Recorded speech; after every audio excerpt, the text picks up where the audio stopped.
Thank you. Thank you, Amber. Good afternoon, everyone. I hope you are excited for this conversation because I know I am.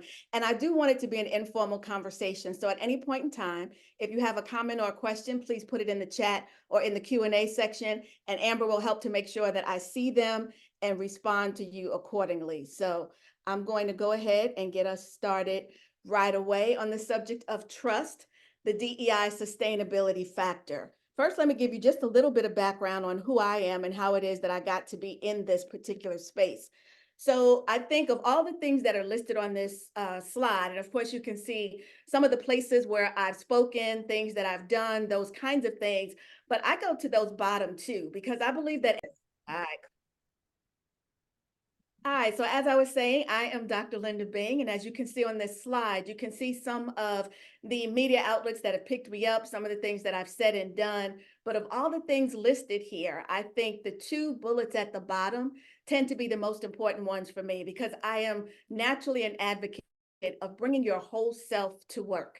And so in doing that, I need to show up as a Black African-American cisgender woman. I'm Christian, I'm a wife, a mother, and even a grandmother. I got two cute little British babies that live over in the UK. And so that's the perspective that I bring. And I think when we genuinely share with people who we are and what lens we are looking through, it does a lot to establish trust and credibility.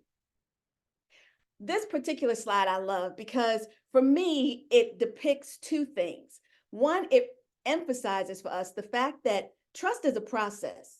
It's a process. It comes in pieces and it depends on the context and the players and the circumstances, et cetera. And so it's something that's built over time.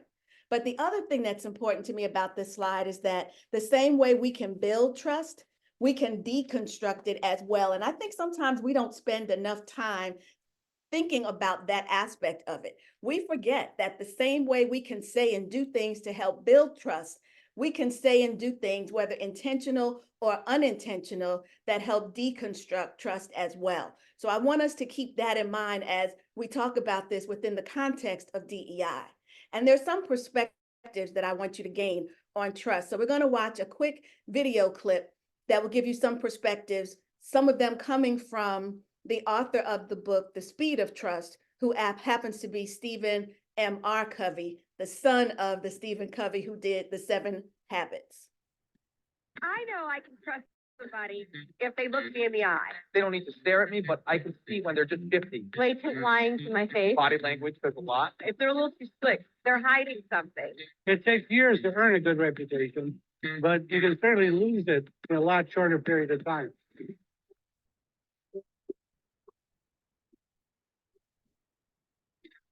Today's global marketplace, speed is everything. And in my experience, one thing creates speed more effectively than anything else. That one thing is trust. It's the hidden variable that changes everything. The speed of trust affects every organization, every relationship, every interaction, 24/7, 365 days a year. And when trust isn't there, speed goes down and cost goes up. As noted author Francis Fukuyama has said, widespread distrust in a society imposes a kind of tax on all forms of economic activity, a tax that high trust societies do not have to pay. Jim is a vendor in New York City. Every morning he sets up his shop on the street. At one point, Jim realized that long lines at his shop were discouraging potential customers and causing people to take their business elsewhere. He realized that it was taking him much too long to make change for his customers. So Jim decided to put a basket full of change on the side of his stand and to trust his customers to make their own change. Make my own change. Sure. You know I can trust you. Sure, I could do that. Most customers responded to this trust by being completely honest, and many left him with a larger than normal tip. He was also able to move customers through twice as fast. As a result, he doubled his business with no additional cost, and his customers became more loyal because they liked being trusted. Trust starts with you, like a drop of water in a pond.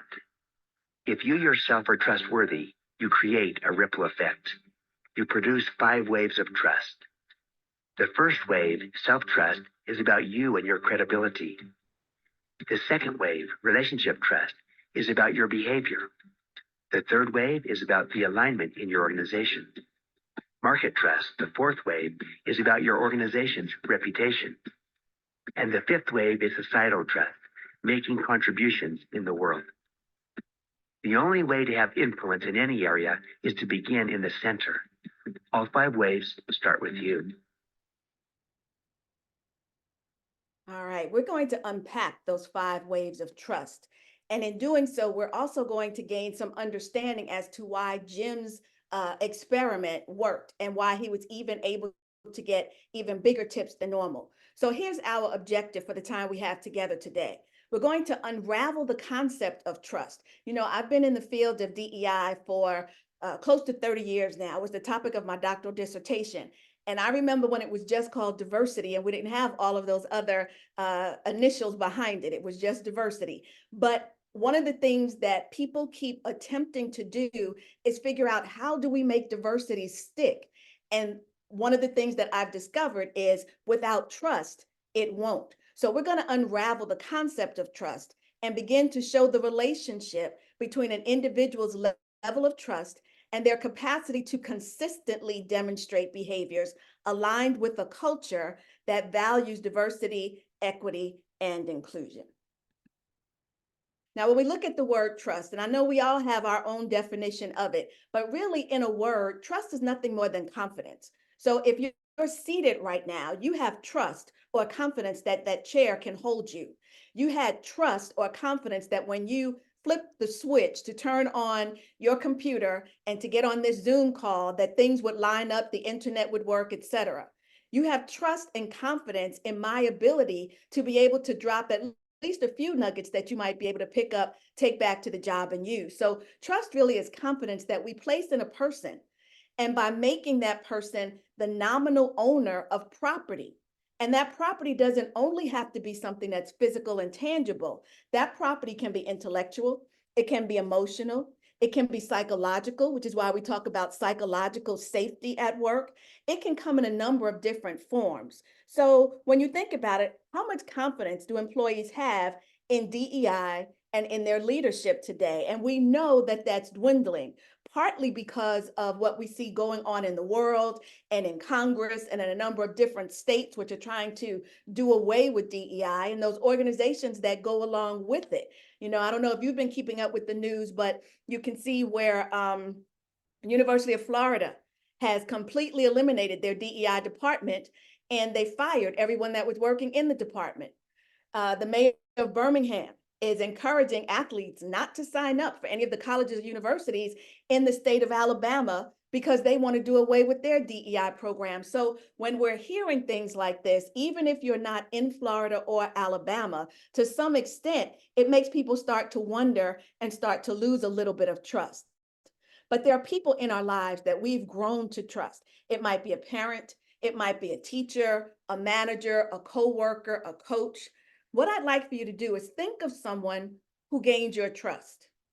Think about what it is that they did in order to gain your trust, and then just put that thing that they did, that behavior, in the chat. And this is one of the places where, you know, as you're putting them in, Amber will give some assistance and read them out so we can see what it was. You don't have to tell us who the person was, but just tell us some of the things they did. So, you know, I'll start off. I'm not going to put mine in chat, but to get your brains flowing, I'll share with you that one of the people whose trust I had to gain, I was working many years ago for the Southern Company, and I was loaned to Alabama Power, one of the subsidiaries, to help with their DEI initiative.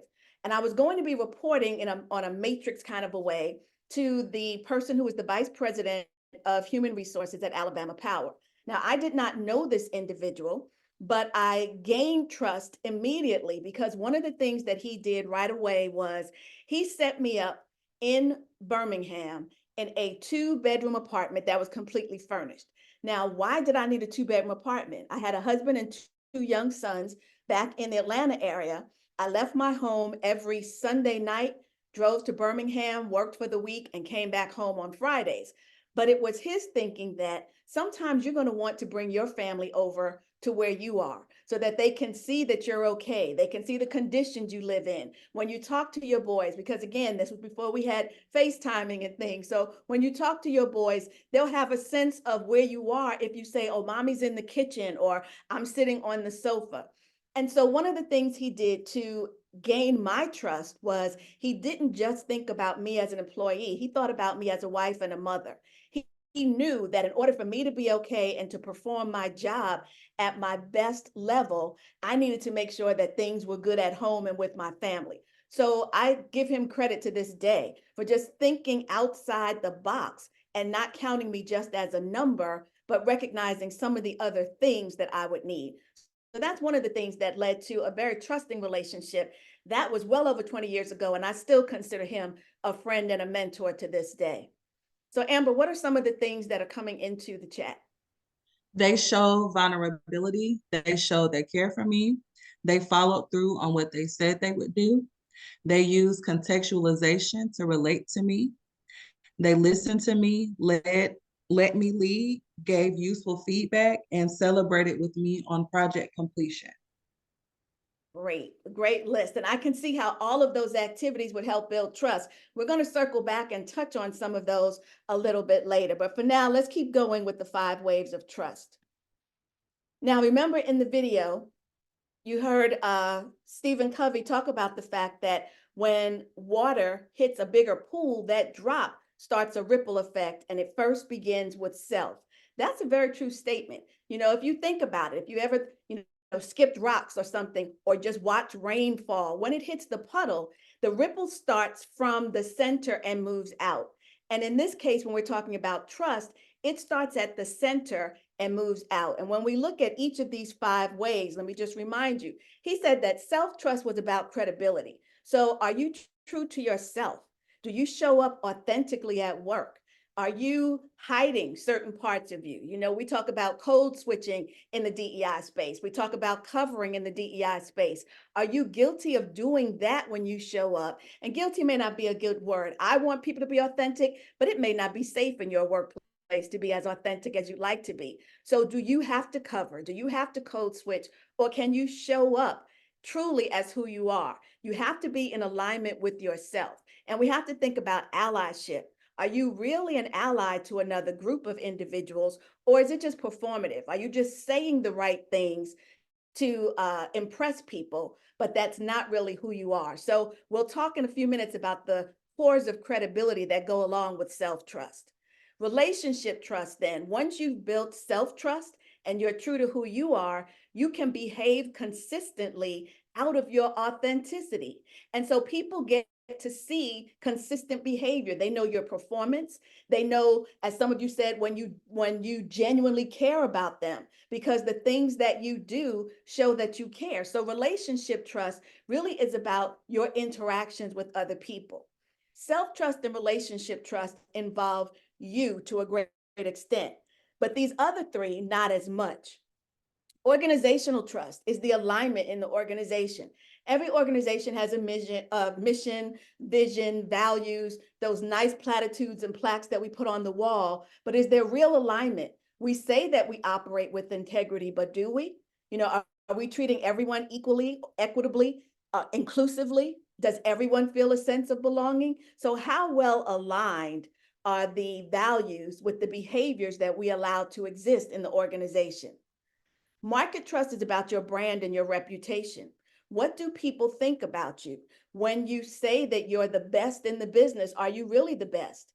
If you're in manufacturing, and let's say that you are in the food industry, when you say that all of your ingredients are natural and organic, are they? You know, can the market trust what you're saying about the product or service that you provide? And then the last wave would be societal trust. That's the ripple that's the furthest out. And each one of these is impacted by the ones that it surrounds. So all of the others impact societal trust. And that really is your organization making some sort of contribution to the world? Is there some philanthropy? Do you get involved with community activities? Are you green so that there's sustainability of the planet? Those kinds of things are important. And though we may not consciously think about it, They are things that employees and prospective employees really on some unconscious level think about. And sometimes in the interview process, we're finding more and more that candidates, not only are you choosing them, but they're choosing you. Candidates are asking questions about your sustainability. They're asking questions about DEI. They want to know what kinds of things are you doing for the communities that you say you serve. So the waves of trust really are far reaching, and they have a lot more to do with the culture than we give it credit for. So if we dig a little deeper into self-trust, the reason I have the tree here, the tree was a symbol that Edgar Schein started using with respect to an organization. Edgar Schein was an MIT professor whose name is very well known when it comes to culture, organizational culture, and leadership. He's written numerous books on the subject. And he's made this analogy, which has stuck throughout the years. He says that the culture of an organization is very much like a tree because it's a living, breathing thing. Organizational culture is not just static. The way the culture was 20 years ago is not necessarily the way it is today because of things that have changed in legislation, things that have changed in our climate, not only the physical climate as in the air we breathe and those kinds of things, the warming of the earth, those kinds of things, but also with respect to societal and political climates. And when we're in an organization, the roots are similar to the roots of a tree. When you think about the roots of the tree, they're what give life to that tree. The roots determine how much nutrients to send up, how much water to send up. If they go very deep, it gives the tree some stability. Do the roots go wide? They have a lot to do with the sustainability of a tree. They support the trunk, which is the most solid part of the tree, and it's the part that people see the most. Yes, you can see the leaves and the branches, but if it's a tree that is deciduous, the leaves are going to fall off in the fall and the winter, but that trunk is always going to be there. And then we get to the leaves and the branches. And the leaves and the branches, those are the things that give you an indicator of how much is coming up from the soil. So for instance, I grew up in Brooklyn, New York. I now live in Atlanta, Georgia. In Atlanta, you know, we're known as the Peachtree State here in Georgia. So let's say I've developed a fondness for peaches. If I decide to move back to New York, we don't have peach trees, not in Brooklyn. So I could cut off a branch from my peach tree in Atlanta, take it to Brooklyn, and graft it on to my oak tree. Chances are something will grow if I do the grafting right, but they probably won't be big, thick, ripe, juicy peaches. There'll probably be some mix of a peach and an acorn. Why? Because the root system is sending up messages of how much nutrient, how much water, what's in the soil. The sunlight is going to be different. The climate that it exists in is colder and is going to be different. And so much like the culture of an organization, the roots determine what we see in the leaves and the branches. And somewhere along the line, those branches are going to say to my peach branch, I don't care what she told you down in Georgia. This is an oak tree. We don't grow peaches here. And that happens in organizations. Think about it. The bottom of the organization, that's the part that we don't see. But that's the character of an individual, and it's the character of an organization. So let's say someone that you know and love, maybe it's a sibling, a spouse, a child, someone is going to take a job where you work. There are certain things that will be in the employee handbook, but there are other things that you might pull them to the side and whisper in their ear, the do's and don'ts of how to be successful in this organization. Those unwritten rules, those are the roots. Those are the things that really drive the culture of the organization. And they're the things that give the individual character. When you think about it, you don't see someone's character. You don't just instantly look at someone and know whether or not they have integrity or good intent. And by the way, integrity and intent are two of those four cores of credibility. They are associated with character. But when we're building trust, particularly self-trust, your character is hidden underground, just like the roots. But what people look for is your integrity and your intent. We also have competence. The competence would be what people see you do. So what's your performance look like? What kind of results are you getting? And those are the things that determine how competent you are. But let's stay with character for just a moment. I said that character is made up of integrity and intent. So you can help to determine your integrity by saying, do I genuinely try to be honest in all my interactions with others? And that's something that on the surface, we all want to say yes. But think about it. When you're asked a question by, say, a vice president 2 or 3 levels above you, do you give the same answer that you give to a coworker who's on your level? Or if you're asked a question or put into a situation with someone who shares the same demographics of diversity that you have, would you respond in the same way that you would respond to someone who maybe does not fit that demographic? So do I genuinely try to be honest in all my interactions? Another sort of litmus test is, am I open to the possibility of learning new truths that may cause me to rethink issues or even redefine my values? You know, everybody's okay with change as long as you're asking the other guy to change and not me. So am I open to maybe unlearning something that I thought was real and true my entire life? And now that I'm interacting with people who are not like me, I've got these new truths that I have to understand. I think one of the areas where it comes out, or where I see it come out the most, is when we're talking about the LGBTQ plus community. There are some things that maybe, depending on when and where and how you grew up, you may have believed to be true about that group of people. And now as you're thinking about it and you're getting to know them, it's like, wow, you know, maybe you thought that the LGBTQ plus community just was made up of men who are gay, women who are lesbians. You didn't realize just how wide and how deep that community goes. So are you willing to rethink some of the things that may redefine who you are and your values? And am I able to consistently make and keep commitments to myself? Many times I think it's easier for us to make and keep commitments to other people, but we've got to learn self-care. In this day and age, one of the things we're seeing a lot of is the breakdown of wellness and mental health. And we've got to keep the commitments that we make to ourselves. When it comes to intent, how often do I, discount what someone says because I'm suspicious about that person's intent? You know, many times if we don't really know someone, we wonder why. Why do they want me to do that? Why are they saying that? What kind of tax am I paying because people question my own intent? We'll talk some more about tax, but you heard Stephen mention the fact that we're paying taxes. It's either a tax or a dividend that you're getting as a result of the way you do business. And what can I do to improve and better communicate my intent? You know, one of my products happens to be a book called Tame Your Tongue and Transform Your Organization, How to Close the Employee Inclusion Gap. And in fact, the Society for Diversity gave me an opportunity last year to speak on that book. One of the reasons that I wrote it is because many times we speak with a tongue that doesn't match our intent.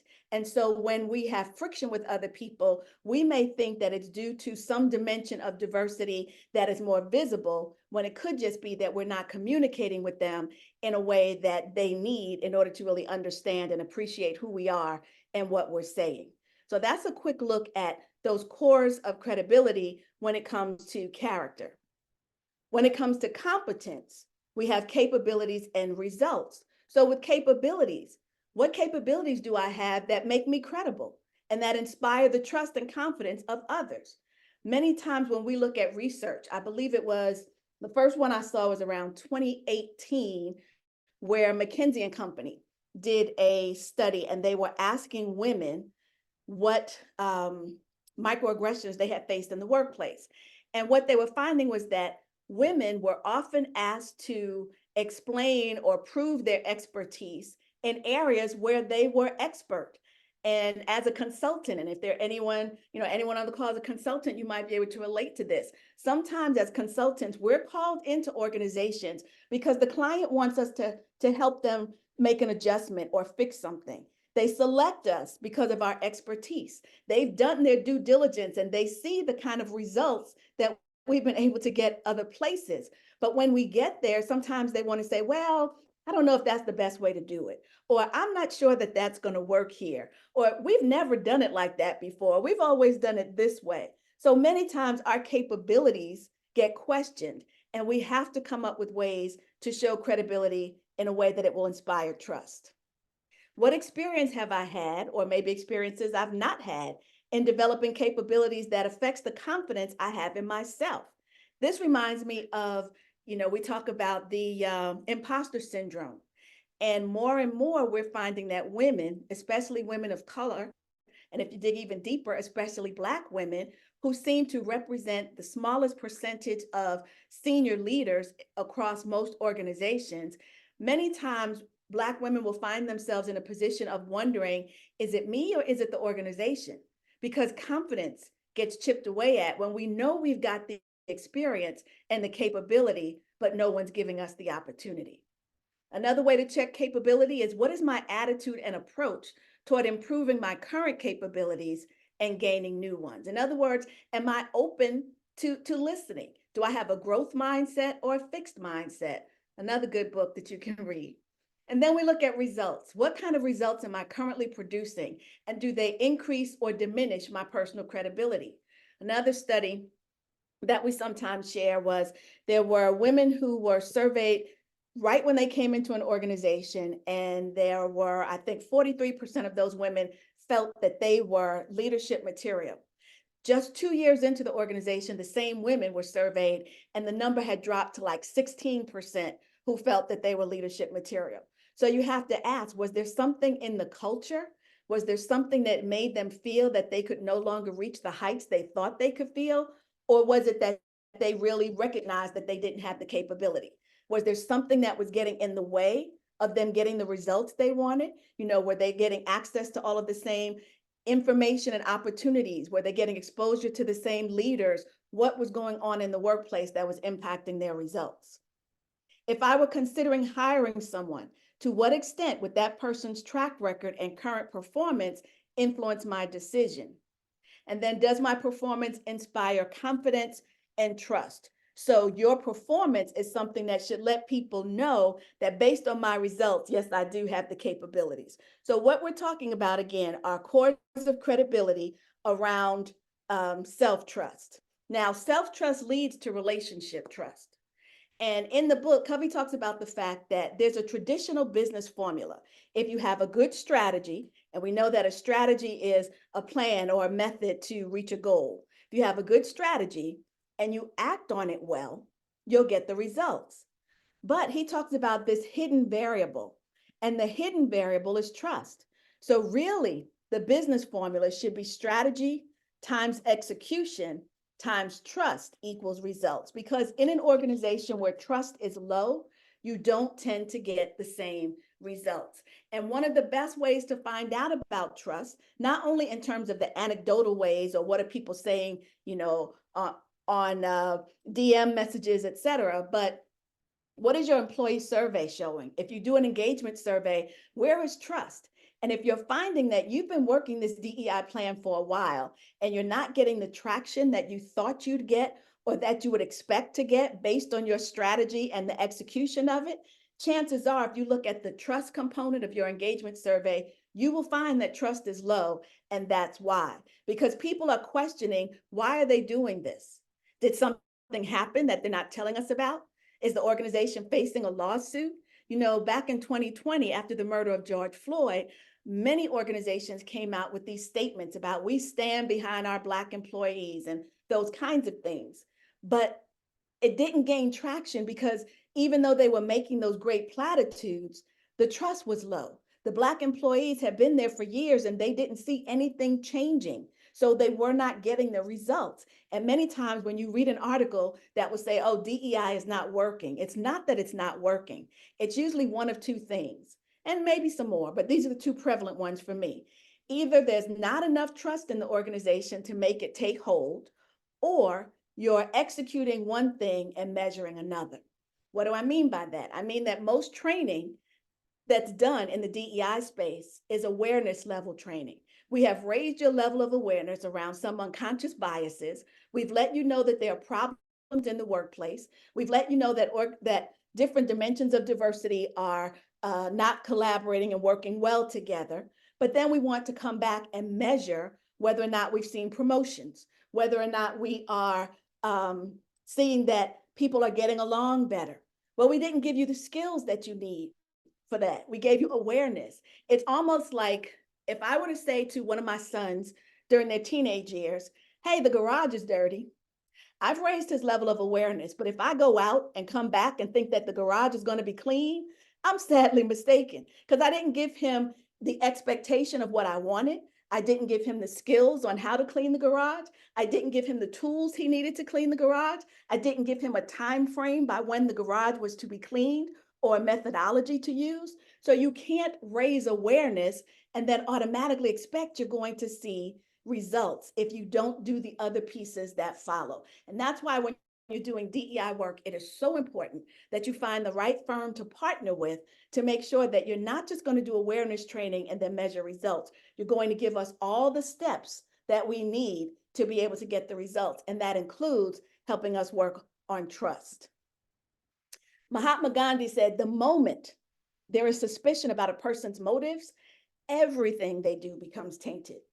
Think about that. Even if you were to think back, not necessarily about the person I had you think of earlier whose trust was gained, but think about someone who maybe was the worst person you ever worked for. And actually, my best and my worst come from the same organization. And I was driving, or I was a passenger. I was riding to Birmingham with the person who was my true manager at Southern Company. We were going over to Alabama Power. He was driving. Now, the person, this may or may not have played into it, but I'm giving you all of the details that seem to make a difference for who I am and how I show up. The person in Alabama who gained my trust, he was an African-American man. My manager was a white man, and we were riding to Alabama together, and he was sharing with me that his stepdaughter was dating a Black guy, and he and his wife were not happy about it. He told me that they were not happy about it. But he said to his wife, if you push her too hard, all you're going to do is cause her to dig in more. So just leave it alone, act like it doesn't matter to us, and eventually it'll fall off. And then he said to me, and if you ever repeat that to anyone, I'll deny it. Once he said that, I knew who I was working for, and everything from that point on became tainted. So again, I find truth in this statement from Mahatma Gandhi.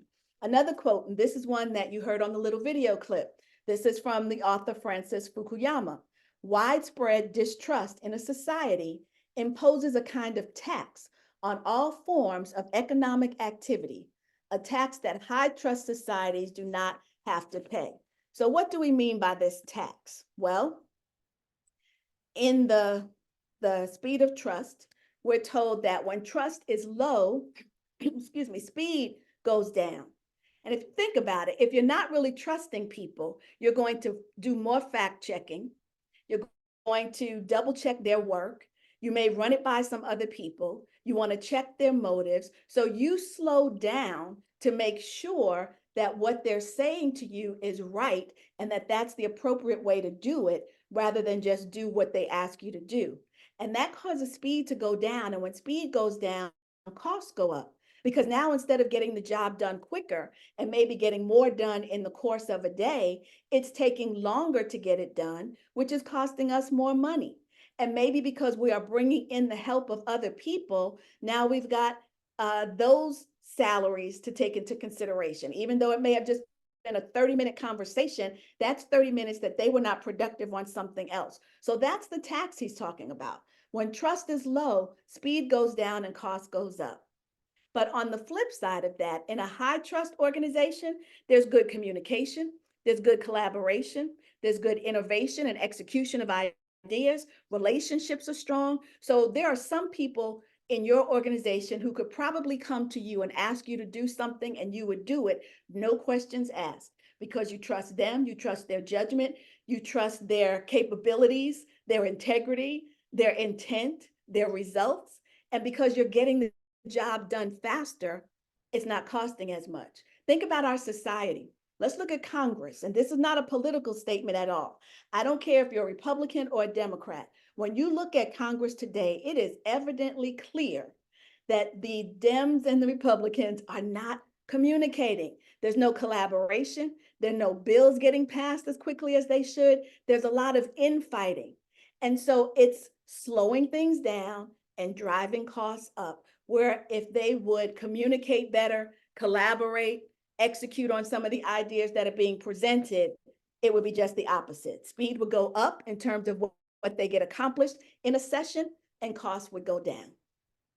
I'm going to stop before I go to the others just to see if you have any questions or comments about anything that I've said so far.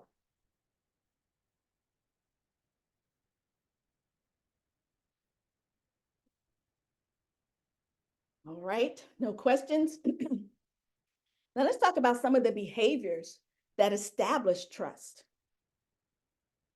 Because when people don't trust, they don't include. So here are some things. Straight talk, or talking straight, is the way it's laid out in the book. Straight talk. And that means be clear, be concise, state your intent. Don't only give out information on what you think is a need to know basis. Some of the greatest leaders share with people from the top of the organization to the bottom of the organization. If the janitor understands that by doing a good job at keeping a clean workspace, that particular janitor is helping the entire organization, because people can think better when there's no clutter, and people are not getting sick as a result of coming into a diseased and dirty workspace. And so when that janitor sees how he or she is making a difference overall to the bottom line, they perform better. But many times we want to withhold information on a need to know basis. And of course, there's some opportunities, there's some times when that is essential, but most of the time, there's some things we could share that we just don't. Another behavior that establishes trust is to demonstrate respect. Respect everyone. You may have seen on my bio slide that I am a motivational speaker in the Les Brown Speakers Network. And those of you who are at least Gen X, if not older, should remember Les Brown. He's still kicking. He's was one of the great motivational speakers of our time. And one of the things that I learned just by hanging out with Les, he gave so much attention in restaurants to like the servers and the bus boys and those folks, because the same way you would do that in an organization, paying attention to the administrative staff, those are the gatekeepers. Those are the ones that get to see everything. They're viewed as being almost invisible. So people talk around them and do things around them because they forget that they're even there, or they think they're unimportant.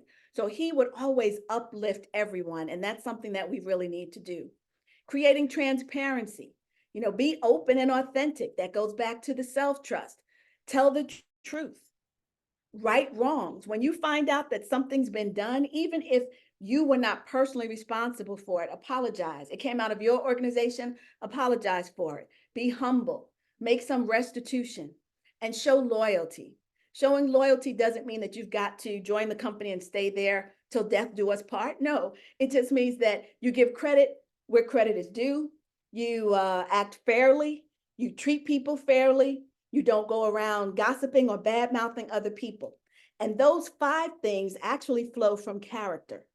If you perform these 5 behaviors, not only do they help with trust and help with inclusivity and people feeling a sense of belonging, but they are character type behaviors. These next 5 are competence. So when we look at delivering results, getting better, continuous improvement, confronting reality, speak up when something is not happening the way it's supposed to. If it's not in alignment with what we say is our vision and our values and our mission, say something. Clarify expectations. Like I said, my son's not going to clean the garage unless I give him the expectation to clean it and what clean looks like for me, because we may have 2 totally different mindsets of what a clean garage looks like. Got to give people clear expectations and practice accountability. If you don't hold yourself responsible for errors, then how can you expect other people to do it? So don't point fingers, but practice accountability. Create an environment where people feel safe to speak up and say, yeah, that wasn't my best work. I kind of messed that up, but I'll do better next time. Those come from competence. And then these last 3 are sort of a combination. Listen first. And again, if you go back to the senior Covey, he does talk about, beginning with the end in mind and listening to understand, those kinds of things. You have to listen first. Try to understand before you try to be heard. Keep your commitments, not only the commitments to yourself, but the commitments you make to other people. If you say you're going to be there at 12 o'clock and you're running a little late, it's nothing to send a text or make a phone call and say, I'm running behind. I do that if I'm going to the hair salon. I know that her schedule is going to get messed up. So I'll reach out and say, hey, I'm running 10 to 15 minutes late. Is it okay to still come? In most instances, people are so appreciative, they'll tell you, yeah, come on anyway. But now you're not wasting their time. You're letting them know that you value them, you value their time. So any commitment that you make, try to keep it and then extend trust. It's always said the best way, just like we talk about the best way to make a friend is to be a friend. The best way for people to trust you is for you to extend trust to them. So it looks like the number has gone up in chat. Amber, is there anything I need to address in chat? Yes, we have 2 questions. Okay. The first question is, how do we counteract suspicion when it's the person's guilty conscience causing the projection of mistrust? Ooh, that's a good one. That can be tough. But when there's suspicion, you just have to, 2 things. One is look for as much evidence as you can to demonstrate that what you're saying is actually correct. Document, document, document. And then another thing that I would do also in keeping with that is to sort of make almost like an informal contract with the person. Find out from them maybe, what would I need to do to convince you that it didn't happen the way you thought it happened, or to convince you that I really did what I said I did, whatever the case might be. And like I said, show as much evidence of it as you can, even if you have to bring in other people. Document everything that you do so that even if the case they're talking about, if there's no way to go back and prove that one, then make sure that moving forward, you can demonstrate that you're doing exactly what you're supposed to do every single time. So I'm not sure if that gets at it. If you want to be more specific, I can probably give you a more specific answer. But just in general, when you're trying to, get around someone else's misperception, you just have to be so tight on what you do that there's no room for error. And when you can have witnesses to what you do, get witnesses. I mean, it's almost like proving a court case, but documentation goes a long way. And be as specific as you can with your documentation. You're not just talking about what happened, but who was there, what time it was, what people were wearing, as much as you can. Take a picture if you need to, and make sure that everything is done by the book.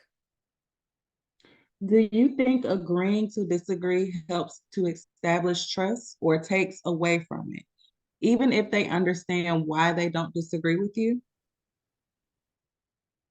When used correctly, and of course, correctly depends, I'll give you a little bit on that. But when used correctly, I think it develops respect, and respect goes a long way in building trust.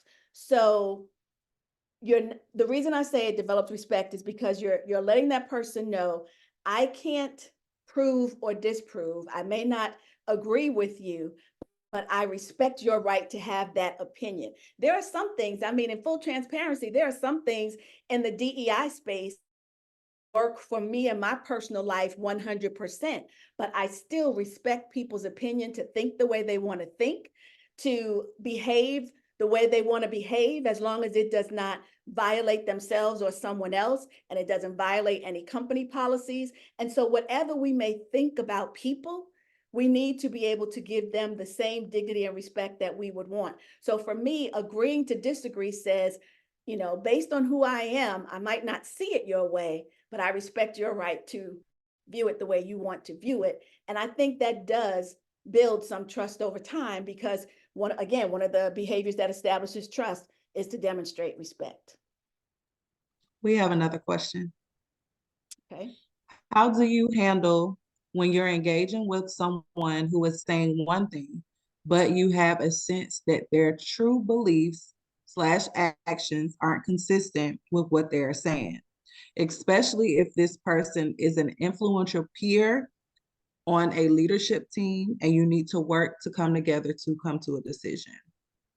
I ask lots of questions. I think it's always easier, and I guess maybe that's the psychologist in me, is people become less defensive when you ask questions rather than when you accuse or solve for them or give the answer. So ask questions, and ask them, they're almost like evidentiary questions. So you want to ask them, really, and when did that happen?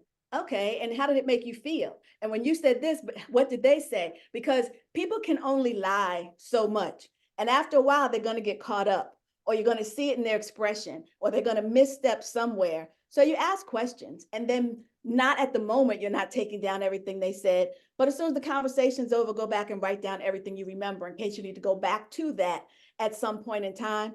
But when someone is telling me something that I just don't think lines up, I just start asking questions. Really? When did that happen? How did it make you feel? And and you just who else was around? Well, how did they respond to it? And the more you start asking, the more you can see they become a little bit, unraveled because they were not expecting you to go that deep. And many times they can't answer all those questions that you're asking. We have one more question. Okay. One of those things impacting trust are people's past experiences. We all bring baggage from our past. How do you hold space for those past experiences while not taking responsibility for those past experience? Past, not past.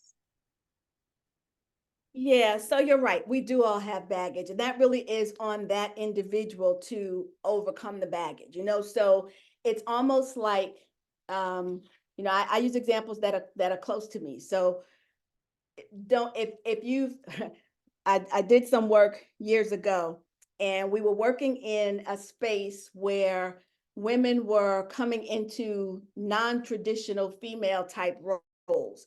And this male manager said, yeah, well, we've had women in those positions before and they didn't quite work out. So we don't really put them there anymore. And I was like, interesting. Have you ever had a man in that job and it didn't work out? He said, well, yeah, sometimes the guy just doesn't. And he kind of caught himself and realized where I was going. And I made the point of you've had men in that position and it didn't work, but it didn't stop you from putting other men in the position. So why would you allow a woman not working out stop you from putting other women in the position? Sometimes you have to show people the flaw in their thinking. Sometimes you have to relate it to something that they know about. So if I'm talking race, people may not get it if they're not of a race that tends to be discriminated against in this country. So I have to think about what's an example that they might, maybe it's with their child. Okay. If someone's son showed up at work and they were treated this way, how would you feel if that was your son that was treated that way? So if you can get them to walk in someone else's shoes, just, imaginary, then that can help a little bit. And you just have to show them that you've got to, and do this yourself if you're the person. And just remember that everybody deserves a second chance. Give people an opportunity to redeem themselves. And, if they continue to show, and that's where some of the relationship trust comes in, if their behavior continues to be inconsistent, then you have your answer about who they are. And you don't really put too much trust into anything that they say. So, people talk about trust but verify. They become one of those people that, okay, I take what you say. I have no evidence that you're not telling the truth, so I'm not going to call you out.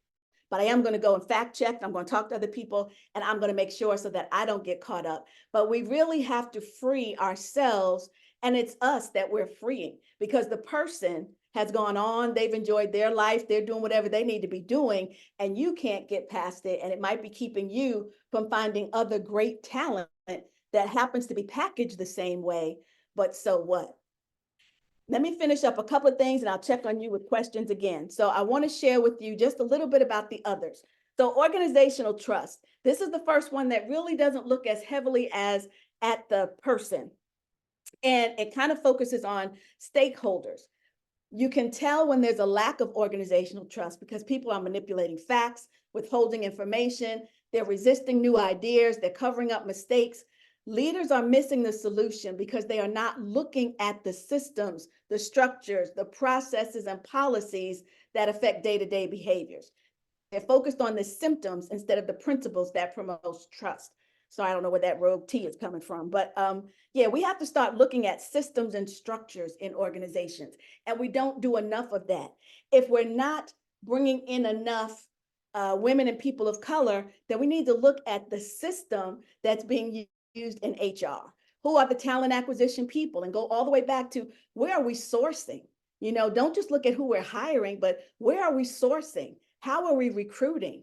How diverse is the team that's doing the interview process? Are the questions exactly the same for every candidate, asked in the same way by the same individuals? Go back and look at the systems and the structure in order to get organizational trust. When we're talking about market trust, your brand or your reputation impacts how people feel about the organization and whether or not they want to be consumers of what it is that you're selling, and whether or not they want to work with you. It can impact the view on safety and value. If it impacts if the public uses you and funding that you receive, especially if you're a federal contractor. And then the last one would be societal trust. Again, are you creating value? Are you showing social responsibility? Are you accessible to everyone? And that doesn't just mean from the standpoint of people with disabilities.